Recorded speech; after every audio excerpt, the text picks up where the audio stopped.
está a começar o jornal MBC TV. Bem-vindo.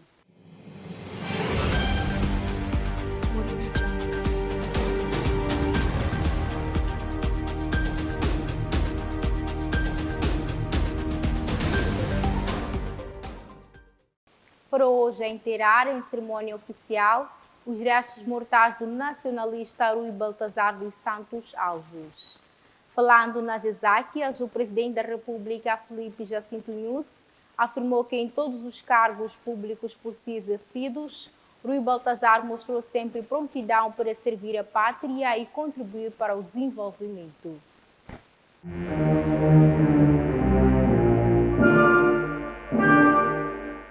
Realizou-se esta quarta-feira no Centro Cultural Moçambique-China, em Maputo, o último adeus ao Dr. Rui Baltazar dos Santos Alves, que perdeu a vida na madrugada do último sábado na capital do país. O presidente da República, Filipe Jacinto Nunes, que prestou a última homenagem ao finado, disse tratar-se de uma verdadeira lenda e um exemplo claro de servidor de Estado.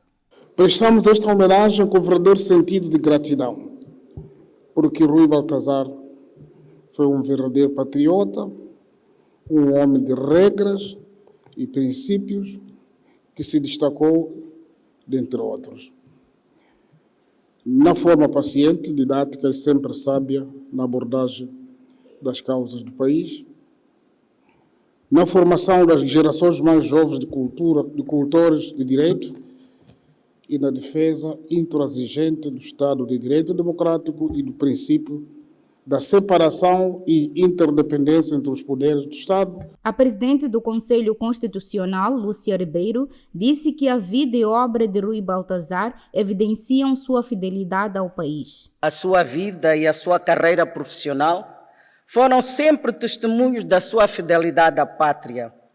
Um cidadão profundamente comprometido com os amplos interesses do país, tendo prestado diversas funções aos mais diversos níveis e sob diversas formas. Por sua vez, o reitor da Universidade Eduardo Mondlane, Manuel Guilherme Júnior, disse que Rui Baltazar deixa um grande legado na instituição onde prestou serviços na mesma posição e também como docente de Direito, pois mesmo depois de deixar a universidade, continuou um servidor fiel. Dr. Rui Baltazar foi um verdadeiro pilar da Universidade de Eduardo Mondlane, dedicando-se incansavelmente ao fortalecimento da instituição e ao avanço da educação em Moçambique.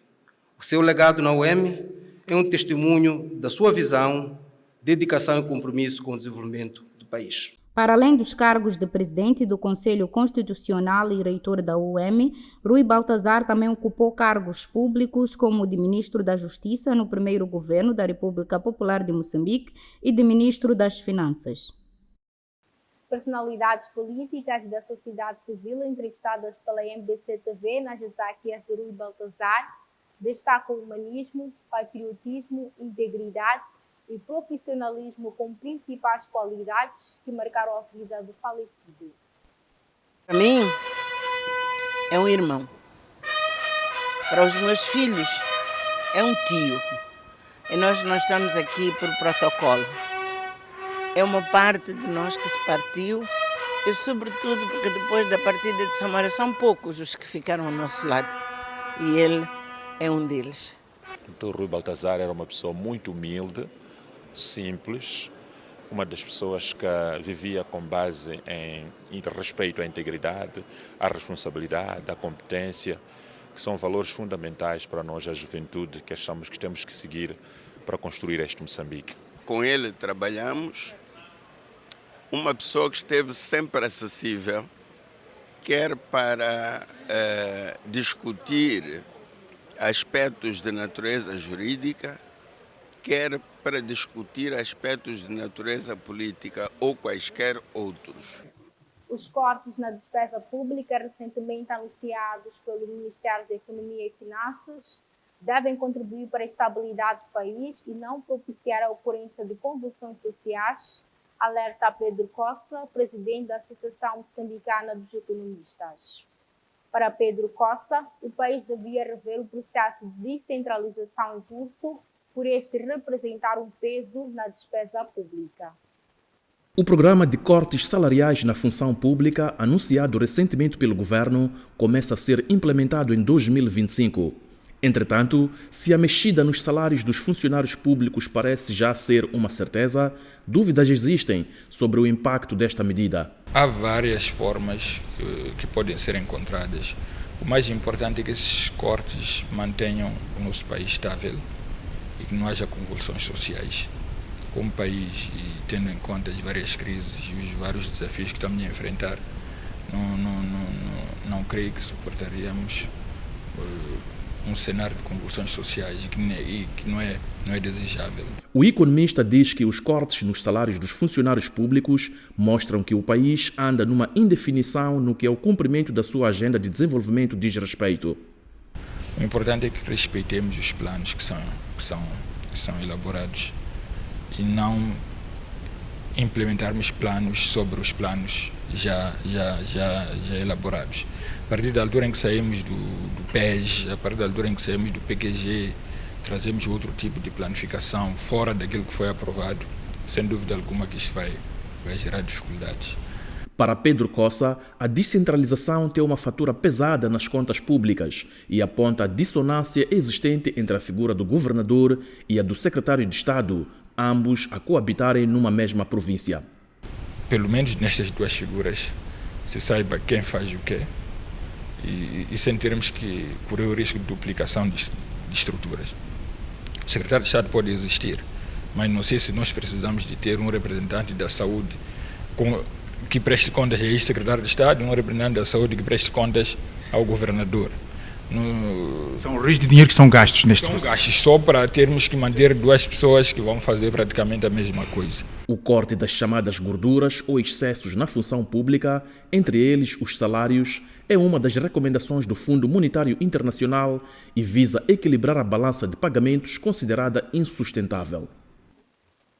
Quando faltam apenas alguns dias para o fim dos 2 anos do pacote de medidas de aceleração econômica lançado pelo governo em agosto de 2022, empresários de diversos ramos de atividades dizem não sentir o impacto do PAI nos negócios.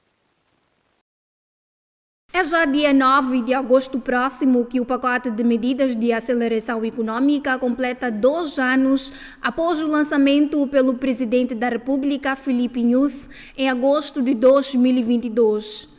São 20 medidas descritas no PAI que visam criar condições para que os setores-chave da economia se desenvolvam através da maior captação de investimentos e da criação de novos empregos, assegurando uma melhoria de estabilidade macroeconômica e a sustentabilidade do sistema fiscal a médio e longo prazo. O setor privado, um dos importantes pilares para o crescimento econômico no país, lamenta o fato do PAI não se fazer sentir como era esperado. Tal como explica o membro do Pelouro de Indústria na Confederação das Associações Econômicas de Moçambique, Mubarak Abdul Razak. Naquilo que nós esperávamos não se está a sentir, não.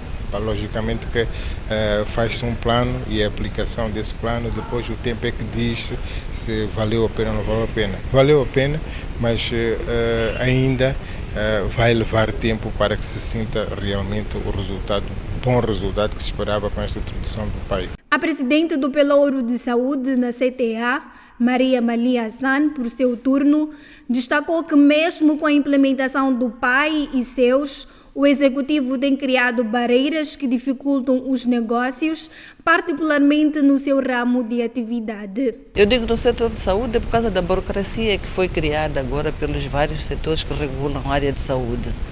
Então isso dificulta muito a nossa atividade. Por exemplo, agora temos a questão das taxas altas que foram colocadas. E há questões mesmo nas importações, na importação de medicamentos, há muita burocracia que é feita pela ANARM e pelas instituições que foram criadas fora do país, que é para inspecionar a vinda de medicamentos. Então, isso dificulta um bocadinho. Os empresários falavam esta quarta-feira à margem da reunião do Grupo Interministerial para a Remoção de Barreiras aos Investimentos, um evento organizado pelo Ministério da Indústria e Comércio em parceria com a Confederação das Associações Econômicas de Moçambique. Membros da Ordem dos Advogados de Moçambique divergem em posicionamento em relação à legalidade da greve dos juízes. A Associação Moçambicana de Juízes anunciou em conferência de imprensa a realização de uma greve de 30 dias prorrogáveis a partir de 9 de agosto. Após a confirmação da greve de juízes para 9 de agosto, através de uma conferência de imprensa feita pela classe na última segunda-feira, a presidente do Conselho Provincial da Ordem de Advogados de Sofala, Stella Santos, manifestou repúdio à decisão da Associação Moçambicana de Juízes, alegando que, nos termos da Constituição da República, os magistrados judiciais não têm direito à greve. Entretanto, o advogado Vítor da Fonseca, falando esta quarta-feira em representação da Ordem dos Advogados de Moçambique em Maputo, declarou apoio à greve dos juízes. Na qualidade dos nossos colegas como pilares também da boa administração, nós estamos do lado do juiz, porque de facto o pacote que naturalmente atenta contra os juízes, para mim, particularmente como pessoa, como jurista, como advogado, não abono ao cenário dos salários que estão a receber também e várias outras situações. E se nós esperamos que tenhamos um país livre da corrupção, livre de vários cenários,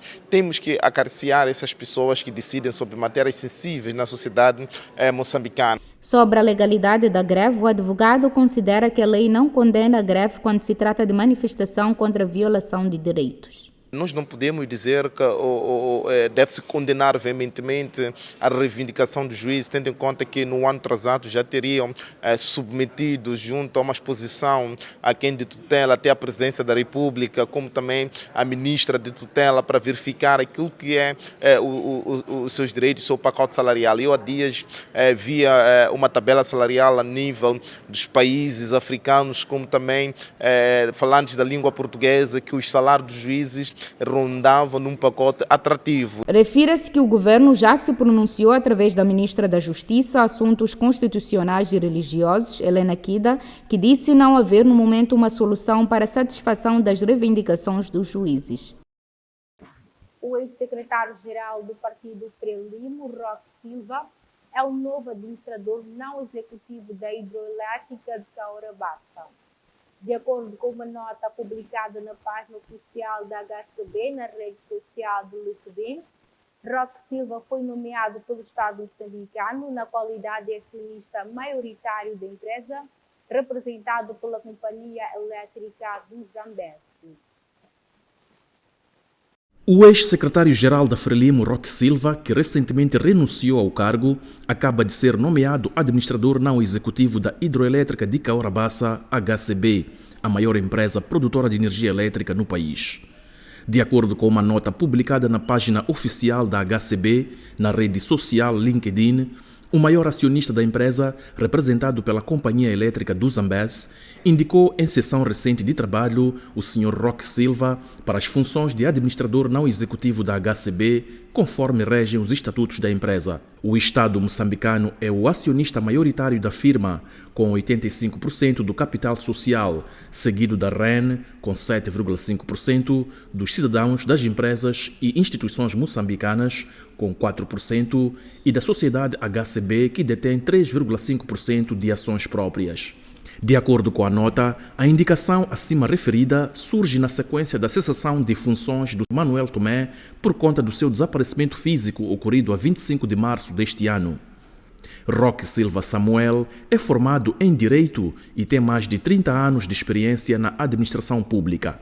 Depois de renunciar ao cargo de secretário-geral da Frelimo, Roque Silva foi substituído de forma interina por Daniel Chapo, atual candidato presidencial do Partido Frelimo para as eleições gerais de 9 de outubro próximo. Por agora, vamos conferir a previsão do estado do tempo para as próximas 24 horas.